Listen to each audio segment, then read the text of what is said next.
I'm Alex, the host of The Great Outdoors.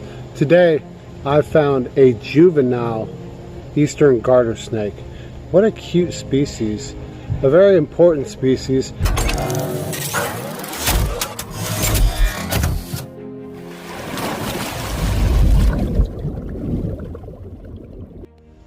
This area right here is the prairie, and this is Panama Prairie, and this is a wildlife sanctuary for many different species. We filmed the largest eastern mud snake that was ever filmed right here on this property, as well as seen 10-foot gators and tons of other cool reptiles and wildlife.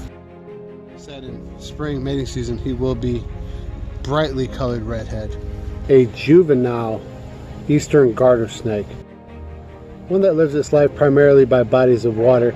You can see that tongue flickering right there. The garter snake. This could potentially be the most common snake in North America. Its range extends from as far south as Panama up into the subarctic regions of Canada. That's an indication that he's sensing his environment. Now this is just a little juvenile, and actually this juvenile has been through a lot. It's survived some sort of a traumatic injury. Perhaps a predator came at it and tried to get it and only captured part of its tail. However, the snake lost a small enough portion of its tail that it will be just fine. It still has all of its reproductive organs.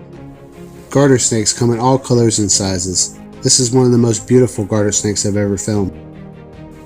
Almost blue in color. A bright bluish green colored tint. You'd think it'd stand out like a sore thumb.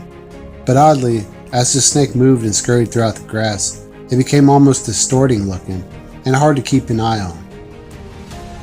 Unlike most snake species, garter snakes are some of the few snakes that will actually congregate in large breeding balls. A critically endangered, found only in this green highlighted area, is the San Francisco garter snake. It is one of the most stunning looking garter snakes. Obvious to see why a species like that is critically endangered. Now, garter snakes vary quite a bit.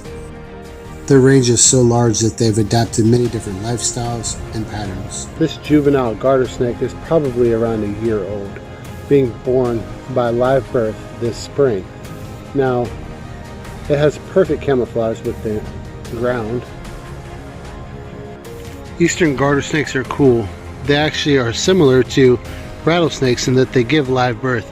If you watch him move on the ground, you'll see how excellent that checkerboard camouflage actually is. In fact, I just about lost him right here in plain sight. There he is. We'll let him scurry away and he can continue his life cycle and reproduce, so that way his species will live on.